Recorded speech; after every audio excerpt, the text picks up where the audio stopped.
I love you, Allah. That now I would like to take you on that journey just for a little while to witness what is happening in the life of Al-BARZAKH right now. As we are living now, things in the Barzakh that are occurring. One day, the Prophet ﷺ, he himself saw a dream.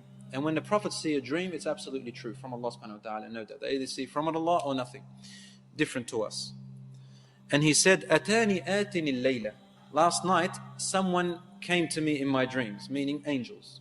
They came to me too. And they took me into the skies, into the life of the Barzakh, into another world of the dead, the world of the dead. He said, we reached a place. I saw before me a man who was lying down on the floor, on his back. And there was another man, a big man holding a huge stone. He would come up to this man lying on the floor and he'd throw the stone onto his head. And it'd crush his head. And the stone would roll away. The man would go to pick up the stone, and by the time he comes back to the person on the ground, his head has been restored. And he'd crush it again. The stone would roll away. And he'd keep doing that over and over. So I asked them, who is this man on the floor, and why is that other man doing this to him? They said to me, move on, move on. Don't ask questions, keep going. He said, then we moved on. Then we passed by a man who had a hook,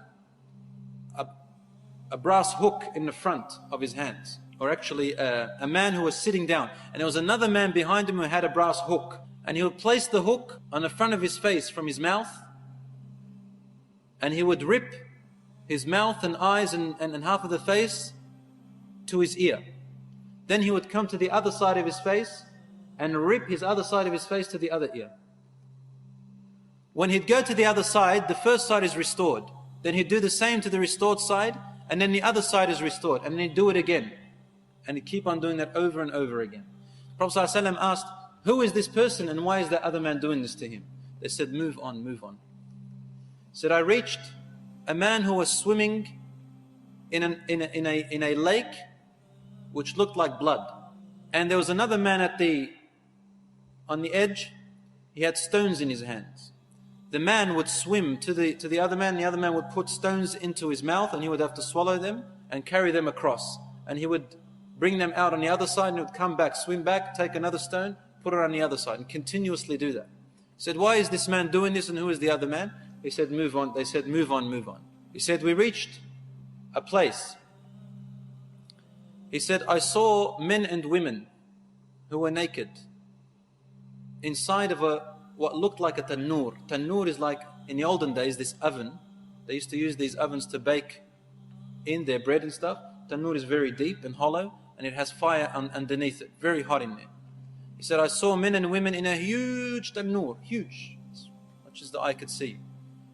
And they were hanging in there, and the fire would burn from underneath and burn them, and they would all scream, and the fire would come back. Then it would burn them, and they'd all scream and come back. He said, who are these people and why is this happening to them? They said, move on, move on. He said, I reached and saw a man so tall that I could look up and I could barely see his face. But he was beautiful. He had a white beard. And around him were children. Lots and lots of children. In a beautiful garden. He said, who is this and who are these children? They said, move on, move on. He said, we moved on. And I saw a group of people, a group of men and women, people. One side of their body, of their face, was the most handsomest and beautiful that I've ever seen. And the other side of their face and body was the most gruesome and ugliest I've ever seen. Then they'd walk to a river and they'd bathe in it, and then the side that was ugly was restored to be as beautiful as the other side. And so they were completely beautiful as I've ever seen. I asked, who are these people and why is this happening to them? The angel said, move on, move on. He said, I came to a man, big man, and his face was the most hideous and ugliest I have ever laid eyes on, and he didn't smile. I asked, who is this person? And they said, move on, move on. Finally, as the dream was almost over, I turned to my companions and I said, this night I have seen many strange things. Can you explain them to me? And they told him, the first person that was having a man crushing his head is either, we don't know the exact tafsir here, either an example or it is real. Nevertheless, this is what will happen, or what it is happening to the person who dies before the Day of Judgment. He said that was a man who used to deliberately sleep past his duties, his prayers. يَتَثَاقَ رَأْسُهُ عَنَ الصَّلَاةِ. His head is too heavy to get up for his prayers. And so he is being punished like this until the Day of Judgment. The second person, who were having hooks ripping their sides of their faces to their ears, said these are the people who used to spread lies about other people. Walk out of their home and spread lies about this person, that person, rumors, lies. And they'd carry on information without making sure if it's true, and they carry it about the other people, ruining their lives and their reputations. Namima. It's called namima. Yamshi bin namima. Walking in rumors and gossiping about other people. So it's being ripped. This is punishment till the Day of Judgment. The third person, who was swimming and having these stones, he said, ذَلِكَ آكِلُ الرِّبَى. He is the person who consumes interest, riba, usury. Yani, he is not in need. It's not a necessity for them to consume riba, or to take it, or to give it, and they did it. So they are being punished this way until the Day of Judgment. What's going to happen is going to be worse. He said, the people that were in the tanur, in that big huge oven underneath and screaming from the heat, were the adulterers and adulteresses, fornicators and fornicatresses of this ummah, of this nation.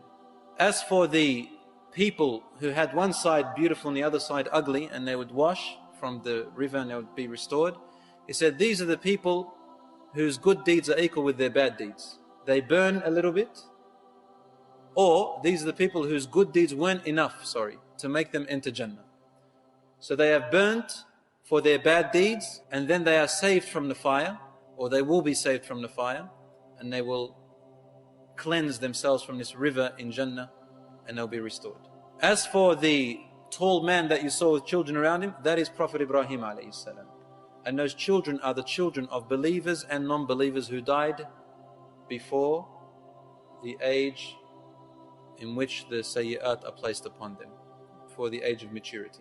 As for the man who you saw was hideous and didn't smile, then this is Malik, the angel guardian of the fire, of hellfire. مَبْتَسَمَ مُنْذَ خُلِقَتِ النَّارِ.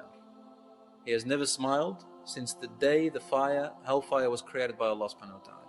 And he is the guardian who makes sure the people of hellfire are being tortured for their choice of going against Allah and refusing His message. But these are examples of the things that are happening or will happen in the life of the barzakh. We ask Allah subhanahu wa ta'ala to save us from those punishments. Ameen ya Rabbal Alameen.